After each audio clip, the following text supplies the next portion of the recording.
The reason it's important to think about gender in programs like the one I'm involved in is that childcare in our society tends to fall on women.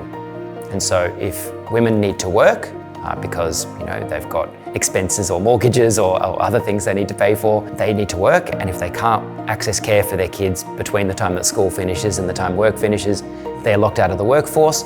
And also some of the skills that these women have are locked out of the workforce as well. And that's bad for society as a whole. I'm Edward Okulicz. I'm the Program Manager outside school hours care in Schools and Regional Services, Department of Education. So my role and my team help schools with policy and decision making regarding the provision of outside school hours care. So if they want to know how they can get a service, or they've got an issue with the one they've got, or just any kind of question about policy or implementation of outside school hours care, my team is available to help them. The program I run is called the High Intensity Outside School Hours Care Initiative, and we run outside school hours care in Victorian government specialist schools for children with disability. We did a gender impact assessment because we were applying for funding to expand and extend an initiative we were already running.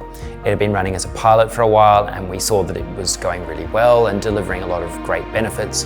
And so we were invited to do a budget bid to request funding from Treasury so we could keep the program going. And part of that process is you have to complete a gender impact assessment. The process I took for this was I had a story that I wanted to tell, and I wanted to use the gender impact assessment as a way of convincing decision makers that my program was worth funding. And so by putting a magnifying glass on the people that we would be helping and identifying them, so someone reading it could go, this is who I'm helping. That's really where I started from. And it helps focus your mind like a bit of a laser when you're actually writing it, because you always know who you're writing for.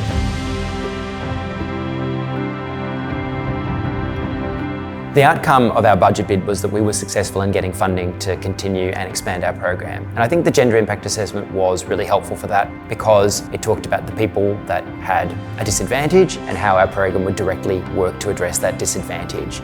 So that's women who are trying to access the workforce but have a child with a disability, the people that will work in the services, and the children themselves.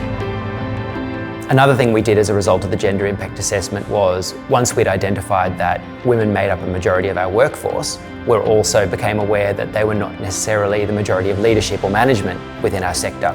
So we built into our contracts a requirement to support women with progression and upskilling, so they could become the leaders and managers and bosses of tomorrow within their field.